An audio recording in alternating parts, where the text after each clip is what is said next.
Assalamualaikum warahmatullahi wabarakatuh. Kami dari kelompok 4 akan menjelaskan mengenai kedudukan Pancasila sebagai ideologi bangsa dan negara versus masuknya pengaruh ideologi dunia dalam berbagai sendi kehidupan.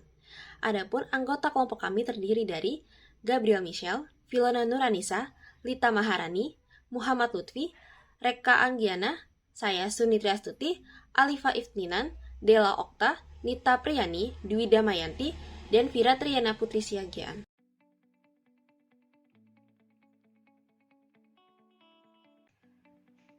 Ideologi Pancasila adalah pandangan atau nilai-nilai luhur budaya dan religius yang digunakan bangsa Indonesia.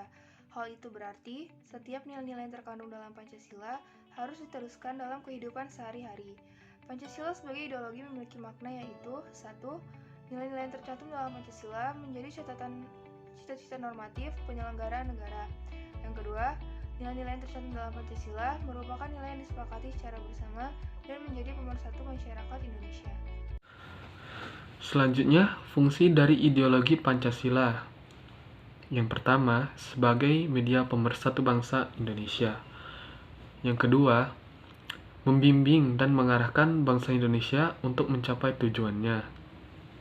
Ketiga, sebagai motivasi untuk menjaga jati diri bangsa Indonesia.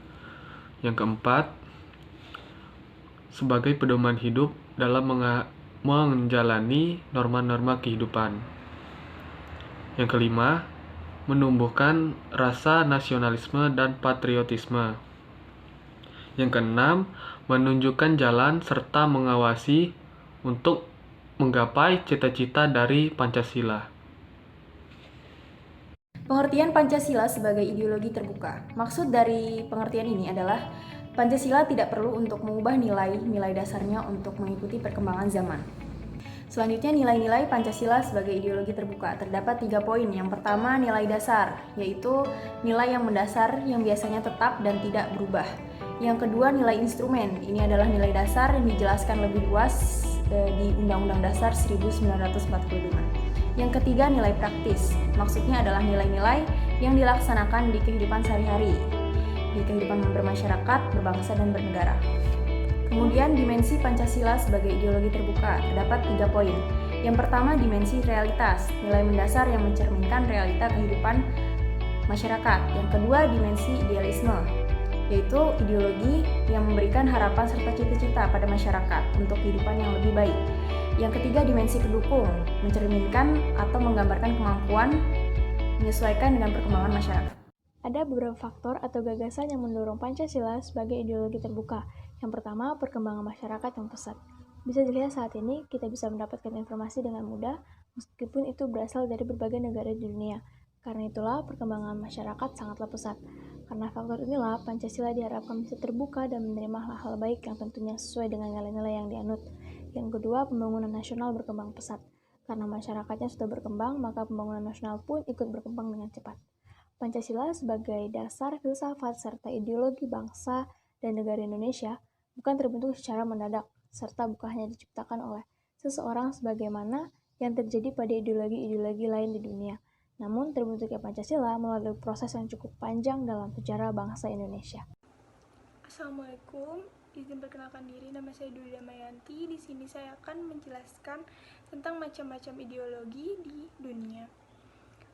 Yang pertama itu ada ideologi kapitalisme, yang kedua ada ideologi liberalisme, yang ketiga ada ideologi marxisme, yang keempat ada ideologi sosialisme, yang kelima ada ideologi nasionalisme, yang keenam ada ideologi demokrasi, yang ketujuh ada ideologi feminisme, yang kedelapan ada ideologi anarkisme, yang kesembilan ada komunisme, kesepuluh ada konservatif, yang ke-11 ada fasisme, dan yang ke-12 ada Pancasila. Yang pertama ada ideologi kapitalisme. Apa sih ideologi kapitalisme? Yaitu merupakan ideologi yang cukup dikenal di dunia. Ideologi kapitalisme ini dipopulerkan oleh seorang bapak ilmu ekonomi dunia, yaitu Adam Smith. Ideologi kapitalisme menekankan kepada penguasaan modal oleh pihak swasta yang dimana negara tidak berhak mengatur dan membuat undang-undang yang dapat mempersulit jalannya usaha mereka. Yang kedua, ada ideologi liberalisme. Ideologi ini menekankan kepada kebebasan setiap golongan untuk dapat mengapresiasikan keinginannya sendiri. Assalamualaikum warahmatullahi wabarakatuh. Saya Dela Okta Cahyaning Tias Sembiring, NIM 119120021. Di sini saya akan menjelaskan tentang macam ideologi yang ketujuh, 8, dan 9. Ideologi yang ketujuh adalah ideologi feminisme, yang mana ideologi ini menitikberatkan kepada hak serta kewajiban perempuan. Selanjutnya, yang kedelapan adalah ideologi anarkisme. Ideologi ini menganggap sebuah negara adalah gangguan dan tidak perlu ada. Selanjutnya, yang kesembilan adalah ideologi komunisme. Ideologi ini menyebutkan bahwa mendahulukan kepentingan umum dibandingkan mendahulukan kepentingan pribadi. Dalam ideologi komunisme ini, bila sesuatu terjadi dalam negara itu, secara mutlak akan dikuasai oleh negara tersebut.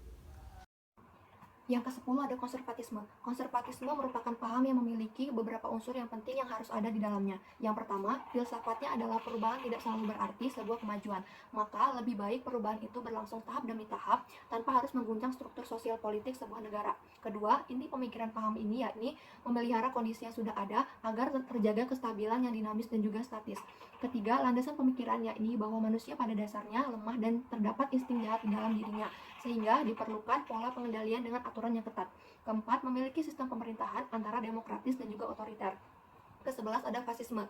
Ciri khasnya yakni mengagungkan kekuasaan tanpa adanya sistem demokrasi, sehingga paham ini akan sangat terasa nasionalismenya yang fanatik, juga sikap otoriter dari penguasanya. Negara penganut paham ini yakni Jerman dan juga Italia. Ke-12 ada Pancasila. Seperti yang sudah kita ketahui bahwa Pancasila merupakan ideologi dari NKRI. Berasal dari kata panca yang berarti 5 dan sila yang berarti asas atau prinsip. Sebagaimana nama Pancasila memiliki 5 poin dasar yang dijadikan ideologi atau patokan masyarakat Indonesia dalam melakukan berbagai tindakan. Macam-macam ideologi dunia. 1. Ideologi kapitalisme. Ideologi kapitalisme merupakan ideologi yang cukup dikenal di dunia. Ideologi kapitalisme ini dipopulerkan oleh seorang bapak ilmu ekonomi dunia yaitu Adam Smith. Ideologi kapitalisme menekankan kepada penguasaan modal oleh pihak swasta yang dimana negara tidak berhak mengatur dan membuat undang-undang yang dapat mempersulit jalannya usaha mereka. 2. Ideologi liberalisme. Ideologi ini menekankan kepada kebebasan setiap golongan untuk dapat mengekspresikan keinginannya sendiri tanpa ada larangan dari pihak lainnya, seperti dari asal katanya yaitu liberal, yaitu kebebasan. Ideologi ini menganggap bahwa setiap orang harus memperoleh kesempatan yang sama dalam mencapai sesuatu. Setiap individu berhak untuk menentukan sendiri berbagai hak umum seperti hak politik, hak beragama, dan berbagai hak lainnya. 3. Ideologi Marxisme. Ideologi ini merupakan salah satu bentuk perlawanan Karl Marx terhadap ketidakadilan sistem ideologi kapitalisme. Ideologi Marxisme lahir berkat anggapan ideologi kapitalisme yang dianggap sebagai kesalahan yang besar karena akan semakin memperkaya pemilik modal dengan mengorbankan nasib kaum buruh yang menyedihkan. Pada sistem kapitalisme, buruh dipaksa bekerja berjam-jam dengan upah yang minim. Hal itu karena prinsip kapitalisme yang profit sebanyak-banyaknya dan modal seminimal mungkin. Keunggulan dan kelemahan ideologi Pancasila dan kedudukan Pancasila sebagai ideologi bangsa dan negara. Keunggulan ideologi Pancasila. Ideologi Pancasila, sila pertama, menjakarkan sekaligus menjiwai sila-sila yang lain. Sila kedua Pancasila menunjukkan konsep tentang manusia yang lebih seimbang dan bijaksana. Prinsip persatuan Indonesia didasarkan pada penghormatan atas perbedaan dan keragaman. Prinsip kerakyatan yang diwujudkan dalam bentuk permusyawaratan dan perwakilan. Konsep sila kelima, Pancasila yang berimplikasi pada konsep kesejahteraan sosial dan demokrasi ekonomi. Kelemahan ideologi Pancasila yaitu memberi kesempatan kebebasan yang cenderung menjadi anarki dan terlalu normatif. kedudukan Pancasila sebagai ideologi bangsa dan negara menurut Panji Setiojo. Ideologi Pancasila telah sesuai dengan nilai budaya luhur dan telah terbukti dapat mempersatukan seluruh kebinekaan. Pelaksanaan ideologi Pancasila telah membantu dalam mengatasi segala krisis. Kemudian, melaksanakan ideologi Pancasila, derajat dan martabat bangsa Indonesia telah terangkat di tengah kehidupan bangsa dunia. Sekarang, melihat kedudukan Pancasila sebagai ideologi bangsa dan negara, melawan masuknya pengaruh ideologi dunia dalam berbagai sendi kehidupan. Yang pertama ada kasus ideologi liberalisme melawan Pancasila. Ideologi memberikan kebiasaan bagi para penganutnya. Misalnya, penganut Pancasila akan memiliki agama dan menjalankan agamanya tersebut. Nah, sementara sebagai seorang liberal, kita diberikan kebebasan untuk bahkan tidak memiliki agama. Nah, disadari maupun tidak, kebiasaan-kebiasaan liberalisme juga terdapat di Indonesia. Kebiasaan ini bisa muncul dari diri sendiri ataupun dari pengaruh lingkungan. Misal, seorang dengan kecenderungan ateis, namun berada di lingkungan yang religius, dapat beranjak dari kecenderungannya dan menjadi orang yang beragama. Begitu pula sebaliknya. Nah, dengan ideologi Pancasila, sulit bagi seseorang untuk menjadi ateis atau tidak menganut agama tanpa mendapat diskriminasi. Namun dengan semakin terbukanya media sosial dan informasi, individu lebih memiliki akses untuk mencari pemikiran ateis dan terhubung dengan sesama ateis. Nah, salah satu komunitas yang membahas tentang ateisme adalah Anda bertanya, ateis menjawab di Facebook. Grup ini memiliki pengikut dalam jumlah besar. Tentu tidak semuanya merupakan ateis. Sementara di negara lain, seperti Tiongkok, Jepang, dan Australia, ateisme bukanlah hal yang tabu. Nah, dengan keadaan yang semakin terbuka, bukan tidak mungkin penganut ateis akan semakin bermunculan dan meningkat. Nah, guna mengatasi keadaan ini, membungkam komunitas ateis bukanlah jawabannya. Membatasi informasi pun juga bukan solusi. Lebih tepat jika pemerintah menjadi contoh nyata sebagai masyarakat yang beragama. Dan untuk pemerintah, membantu kegiatan keagamaan masyarakat. Kemudian dari segi ekonomi, sejak awal, Indonesia termasuk salah satu negara yang mendukung liberalisasi perdagangan. Nah, beberapa penelitian telah menunjukkan bahwa liberalisasi ekonomi berdampak positif terhadap perekonomian Indonesia. Seperti tercatat pada 2003-2010, terdapat volume ekspor impor yang meningkat 2 kali lipat. Nah, menurut ucapan Indah Sukmaningsih, yaitu mantan Direktur Eksekutif Institute for Global Justice pada tahun 2009, praktik ekonomi neoliberal telah digunakan dalam seluruh praktik investasi, perdagangan, dan keuangan. Nah, contohnya adalah dalam bidang investasi, dengan UU Nomor 25 Tahun 2007 tentang penanaman modal. Kemudian dari sisi keuangan, terdapat UU Nomor 3 Tahun 2004. UU ini menjadikan BI sebagai lembaga independen menjadi dasar dari liberalisasi keuangan. Kemudian dari segi perdagangan, Indonesia melakukan kebijakan Free Trade Agreement dengan beberapa negara. Nah, kebijakan FTA ini jauh lebih menyeluruh dibanding dengan WTO. Karenanya, barang dan jasa semakin mudah masuk ke Indonesia, sehingga masyarakat semakin mungkin menjadi konsumtif. Namun, kebijakan-kebijakan liberal ini juga membawa dampak positif bagi Indonesia. Oleh karena itu, lebih baik jika pemerintah dan individu menyiapkan segalanya sebaik mungkin dalam merangkul kebijakan dan kebiasaan liberal dalam segi ekonomi ini.